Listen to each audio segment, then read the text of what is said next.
What's up, Snorter crew? It's yours truly, Snore That Dude. Right now, about to get into that. Mom found out her teen daughter's a psycho killer. Yup. That's why we here. Let's go and get into it. Give me a like. And I guess it's your daughter? Yeah, that's my daughter. Your daughter, her name came up. So we had to keep everybody out of the apartment. Police arrived at the home of 17-year-old Christy Parisienne, where her mother was informed that Christy had become involved in a strange and violent incident. About an hour earlier, officers had discovered the body of an 18... It always be Florida! Why Florida? This is crazy. ...year-old boy named Dwight Grant near a nearby apartment complex, brutally stabbed to death. Oh my God. Can you guys go back inside for me? Can you go back inside, please? Don't... Just do as I ask, please. Passengers have been taken into custody in the murder of 18-year-old Dwight DJ Grant. After a body was found there, Local 10's Andrew Perez is live for this 18-year-old from Miramar High School, and instead, officers found a body. As new clues surfaced,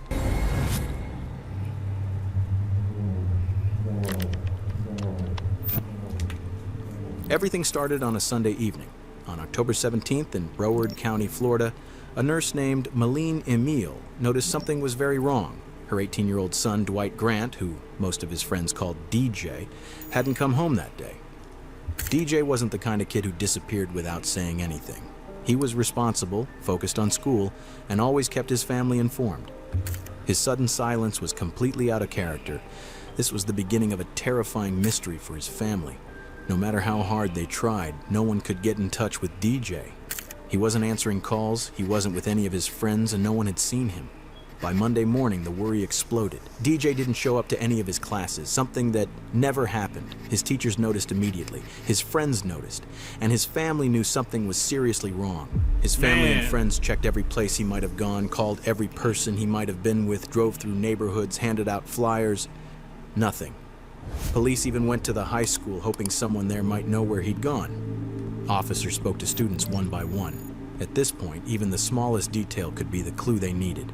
Anxiety and depression, so like he would check. He has anxiety? No, I have Okay, so he would check on you. Yeah. Do you know the girl that he's talking to or trying to talk to? No. No, does he have a girlfriend? Not to my knowledge, no. No? Okay. Right. All right. So you haven't seen him? What's up, man? No, everything good? Okay. Okay, so you haven't spoken to him since... Sunday. Is this his behavior? Like, does he do it? He's a good kid? He's a good kid. He doesn't drink. He doesn't smoke. He goes out. He has a plan. He goes out with his friends. He calls literally all of us all the time to let us know, like, what's up, how you are. Okay. All right. To everyone who knew him, DJ was quiet, calm, and spent most of his free time gaming. He wasn't the type to get into fights, he didn't cause trouble, and he had zero history of reckless behavior. Right. Nothing in his past suggested he'd ever disappear or end up involved in something dangerous. The search for DJ continued through Tuesday of that same week. Then, around 2 p.m.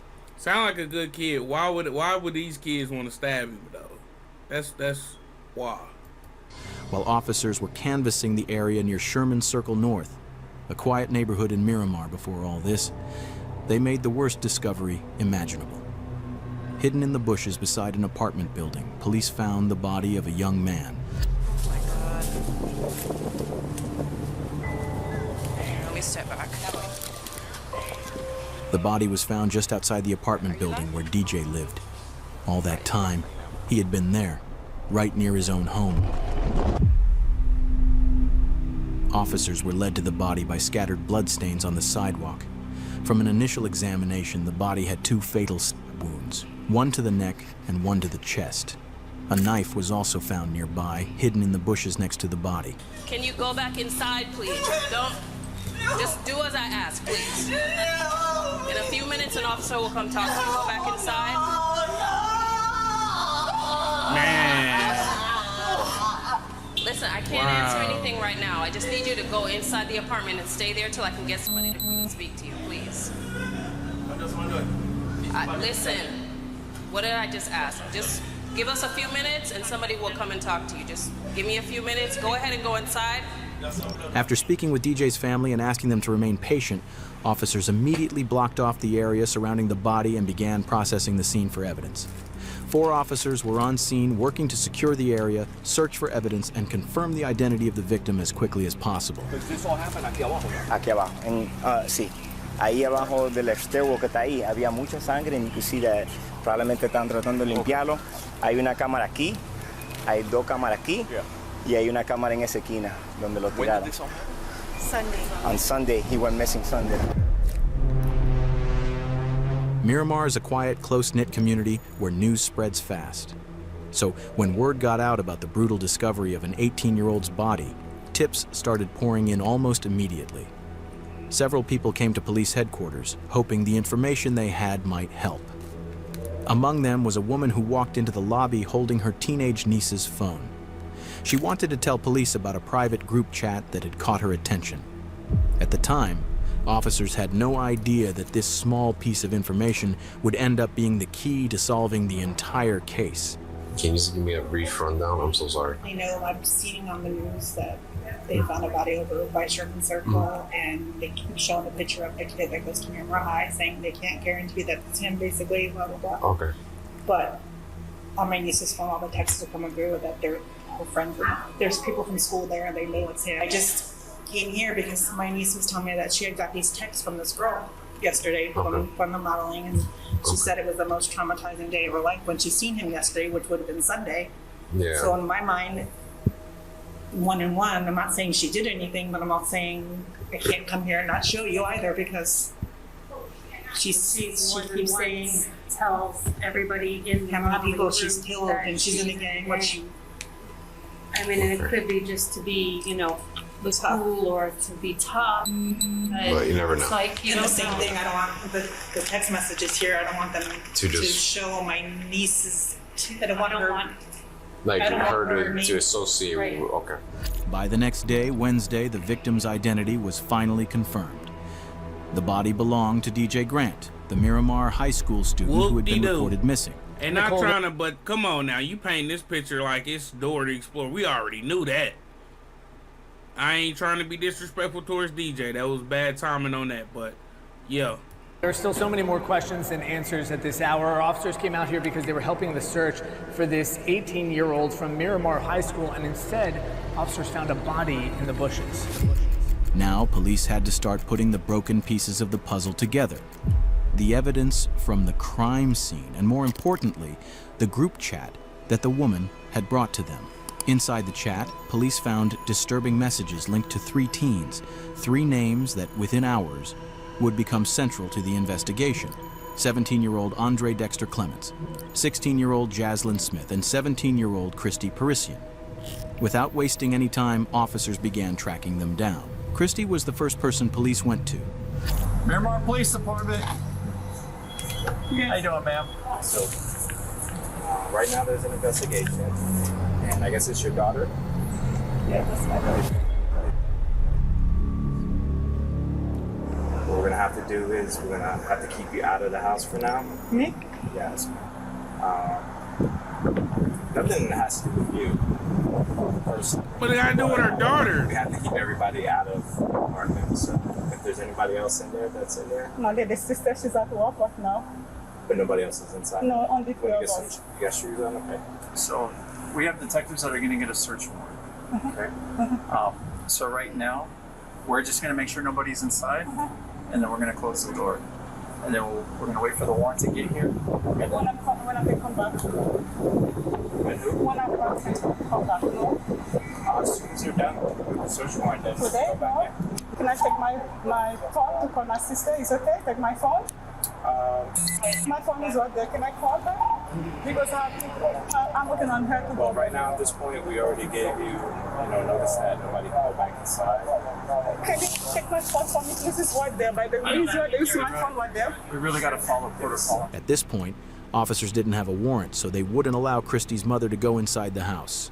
She waited outside with them until another law enforcement member arrived with a warrant. While they were waiting, she told them that earlier that day, Christy had left her a voice message about the murder. Because of that, they changed course and retrieved the phone so the message could be played.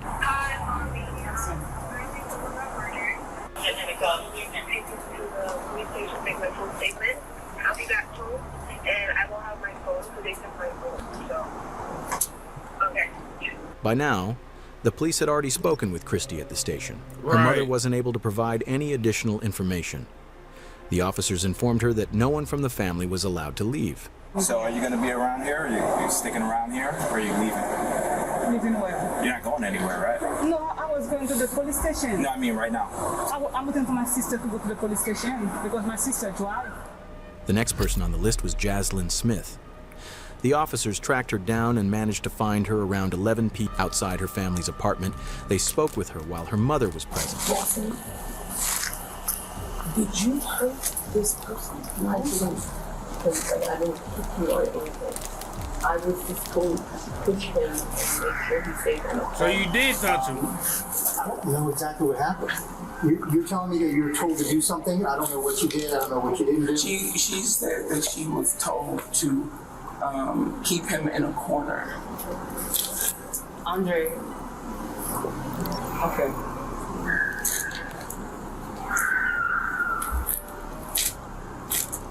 Andre told me that somebody had pissed him off, or somebody was messing with somebody else's girl or something. It had to do with some type of chick. And that he was. They don't be lying when they say a lot of niggas in jail behind some pussy, man. They don't be lying. Upset and that he needed some backup for a fight. He told me it was just a fight. Jaslyn had been told to trap DJ in the stairwell. Andre needed backup for the fight, which was apparently over a girl, Andre's ex, who was now involved with DJ. You guys don't have to stay here. You do not have to talk to me. Are you going to arrest my No, child? I'm not going to arrest your child. I want to hear what she has to say, but I wanted to reiterate because I said it to you and she wasn't here. He told me to dress up in all black and follow him. Andre? Yes. I want to do rag and everything. He just said, do this for me. Just help me out with a fight. We're fine. We walked all the way there and walked up the stairway. And Chrissy was there. Chrissy had seduced him from what I know. I was trying to just pretend and forget that it didn't happen. I already knew that if something like this was going to happen, I already knew the cops were going to show up sooner or later. And I already started preparing myself for the worst, Mom. What do you mean by preparing yourself for the worst? If they send me away, Mom. According to her, the mastermind behind the whole murder was Andre. He even picked out the colors of the clothes, and the plan was just a fight. Jaslyn clearly tried to downplay her own role and choices. But over the next half hour, the officers, and even her mother, would unintentionally learn the truth from her words, shocking them. You're going to jail. You're going to jail. To their core. Things her 16-year-old daughter had done were far beyond what her mother could have imagined. Detectives were still putting the pieces together with no clear reason to make an arrest. But Jaslyn knew what was coming. She knew there was no escape, and she had already prepared herself for the worst. Because by everything I've already said, I'm an accomplice, and I know this, but I'm sorry. Come here, I can't. Come here.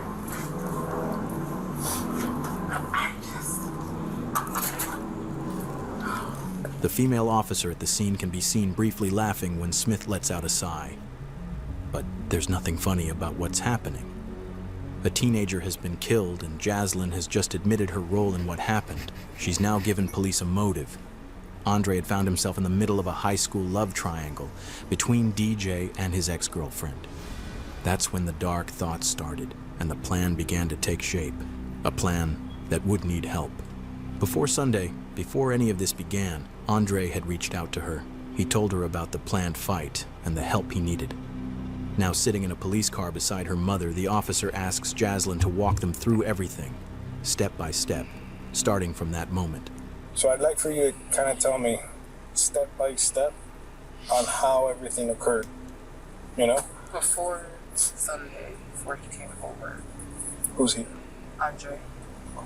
Andre's from school also? Yes. Before he ever came over, he told me on Friday, I believe it was Friday, that he had a situation that he needed to deal with. He was wondering if I could help him out with a fight. Me knowing that I used to fight in elementary and used to be a bad kid-ish outside of school, had agreed because he's a good friend of mine. I'm like, it's just a fight. He had said he was going to be coming over at around 6. He came over at least 6:45, close to 7 o'clock. Okay. And he had proceeded to tell me the whole scenario of, we're gonna get dressed in all black. You're gonna wear clothes that you don't care about. You're gonna wear gloves, you're gonna wear do-rag. I know the whole layout of the building. Andre already knew that Jasine had a reputation for fighting when she... Andre telling her to wear this, that, and the third, she should have known something else was up. Nigga, if you about to go fight, what we need gloves, a do-rag, a mask, all black attire for? was younger. That was exactly why he chose her. He even picked out what Jasine should wear, telling her to wear gloves and protect her hair. Jasine's account helps clarify the days leading up to the murder, but one thing stands out. She repeatedly tries to downplay her role, presenting herself as someone who was merely influenced rather than involved. A claim that within minutes would be completely undermined by a small slip she made. We had gotten dressed, we had prepared. My mom had gotten home. We had told her that we were going to go on a walk. He was explaining to me that the person that me and him were going to fight with, because he were going to seduce, had messed with a girl that he knew and had, essentially from what I know. And on the way there, he's telling me exactly where we're going to walk, exactly how we're going to walk, exactly we're gonna do that, we're gonna wait for a signal. And I was like, okay, it's just stuff like But immediately when we got in there, we had walked over to where the staircase was, the stairwell was, while even telling me to move this way to avoid the camera and to avoid things. So we had walked up the stairs while Chrissy stayed downstairs and being calm. Me and him were upstairs. He's just talking to me, we're relaxed, we're chill. And then he got a signal from Chrissy to walk downstairs. And he had a weapon with him. He told me to hold the weapon. We had gloves on at this time still. We had walked down the stairs. He had approached the boy, and Chrissy had moved back and walked down the stairs. Did you know this boy or no? Okay. The boy tried to make a run with it, run for it after Andre approached him and was like, yeah, we have a problem. He has me standing behind. Chrissy looked at me and he made a run for it, and I'm like, okay, weapons just for intimidation, I'll put this down. I ran and I helped Andre to tackle him and put him on the ground. Jasine uses the word weapon. Even though she's detailed and specific in almost every other part of her story, she keeps this part vague. We already know DJ was found with 2 stab wounds, so whatever the weapon was, it clearly wasn't a gun. What that weapon actually was, and why Jasine avoided naming it, becomes clear later in the interview. And it's something that will shock you. She had it. Andre asked for the weapon after explaining to him that he was going to kill the other boy. He had asked for a weapon, and I just handed it to him, because I was like, I don't know about this, but I'm like, okay, maybe you're joking, because me and Andre are playful. We like to mess around, and we do like play fight, and we're just very like sibling. But this time, nothing felt like a joke. The weapon he used, the level of planning involved, his behavior, and the sheer intensity of the violence he unleashed all point to the same conclusion. This was a planned killing, not a spontaneous act. He proceeded to take out a small weapon and attempt to stab him. And he was failing, and I was just like, okay, I can see it because I'm holding his legs. So I'm in a position where I'm holding both of his legs and I'm wrapping around his under torso, and I just feel poking right here. Jasine claims she didn't know Andre's full plan, but she did admit that she helped, holding DJ down even after the stabbing began. She cold-blooded just as him. As disturbing as that is, Jasine never stopped or showed regret during the attack. Not when DJ was begging for help. Not even as he was slipping in and out of consciousness after being stabbed. And then he had another smaller one, and he took that out, and he stabbed him right here. Also, boy, it was just like, you're gonna kill me. Just choke me out or like end it, because he kept going in and out. DJ knew he was dying. Under the pressure and pain he was in, he begged Andre to choke him and end it quickly. Andre ignored him and stabbed him again. After that, DJ went unresponsive, he stopped struggling and tragically died at the scene. In Jasline's version of events, she says she was told to do what she was assigned without asking questions. As the confrontation escalated, she says she didn't fight back because she was terrified of what might happen. Throughout her account, she places nearly all the blame on Andre. That explanation mostly holds up until Jasline slips up. In the middle of her story, she mentions a detail that seriously undermines her claim that she didn't know this was a murder plan, and instead places her right at the center of it. Because prior to this, he had told me that this was the first person he had ever killed. Prior to this, he had told you that?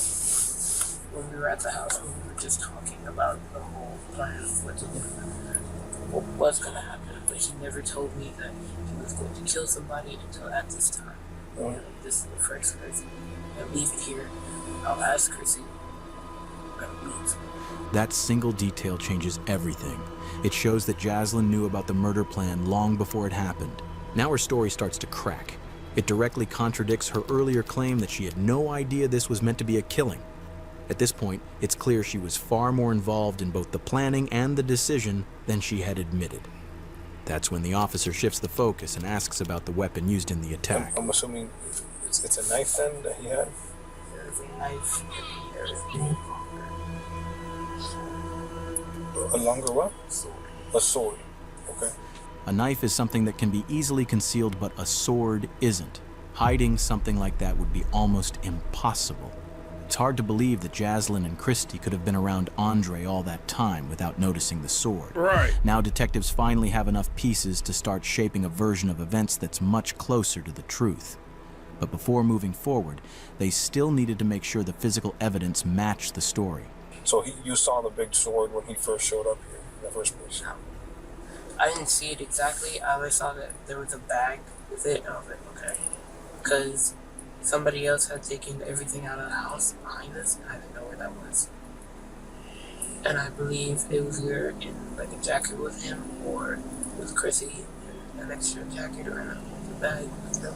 Jasline could tell detectives were zeroing in on one key detail. She knew about the sword before they ever left the house, and that meant she knew the plan from the start. She tried to distance herself from it, saying that when they left, Andre grabbed a small knife and a larger sword. But she claimed she didn't actually see the sword at first and assumed it was already in the bag. Detectives weren't convinced. By now, there were too many... I ain't convinced at all. She knew about the whole pick up, get up. She knew about the whole get up before everybody, even Christy. And she trying to play like she didn't know is crazy. Go to jail for the rest of your life. Go to jail for the rest of your life, please. Gaps in her story. The teens believed they had pulled off the perfect crime. They killed someone in broad daylight in a tucked-away stairwell inside a busy apartment complex, avoided security cameras, and left no direct eyewitnesses. If the group chat messages hadn't surfaced later, they might have gotten away with it. But everything started to fall apart after the attack. They dragged DJ's body into the bushes, packed the weapons and supplies into a bag, and returned to Jasline's complex. There, they made a serious mistake. In an open, grassy area, clearly visible from nearby apartments, they started a fire and burned the bloody clothes using gasoline. As they sat there, shaken, but still hoping they were in the clear, a security guard spotted them. In that moment, the cover-up ended, and he wasn't the only one watching. Another resident had seen them too and later told police exactly what she saw. The two girls, they were just standing there, but they weren't moving much. The chubby girl, she was just like moving back and forth, like standing in the same spot but moving a little bit.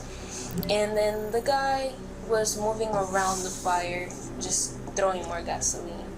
I didn't see their face, but I saw their body shape. And seeing them on the photos, you could picture them, especially the chubby girl. You could feel the traumatization from them, and you could feel like they were scared, but you could also feel like they had that energy of the way of thinking, like he deserved it. Like you could notice that. Security camera footage from the apartment complex backed up much of Jasline's story. The cameras showed the three teens dressed entirely in black as they approached the stairwell where DJ was attacked. One camera even captured DJ Grant's final moments. Another showed the teens dragging his body toward the bushes exactly as described. But as detectives reviewed everything more closely, cracks began to appear. Parts of Jasline's version didn't fully line up. Police seized the teens' phones and went through their messages. It didn't take long to find something that directly contradicted Jasline's claim that this was only meant to be a fight. One message revealed the true mindset behind the plan. White DJ Grant was killed back in October, and for months now, the three teens that are accused in his case have been kept in jail. All the evidence was clear. Within days, police moved in on all three suspects. Jasline Smith, Christy Parisian, and Andre Clements were all arrested. Each of them was charged as an adult. All three were charged with tampering with evidence and conspiracy to commit murder. Christy and Jasline were each charged with second-degree murder. Both eventually pleaded guilty and were sentenced to 25 years in prison, followed by an additional 10 years of probation. That ain't enough. Andre Clements, who was 17 at the time, was considered the mastermind behind the crime and the one who delivered the fatal sword strike that killed DJ. He faced the most serious charge, first-degree premeditated murder. On February 18, 2025, Andre Clements, now 20 years old, also pleaded guilty.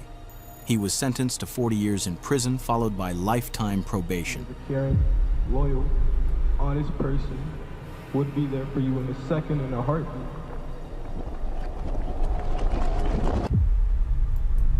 They should have got life. All of them should have got a life. All of them should have got life, for sure. I don't know though. That was pretty wacky, chat. That was pretty wacky. Anyway, let me know how you feel about the video down in the comment section. Other than that though, it's your boy Snore. I'm gone.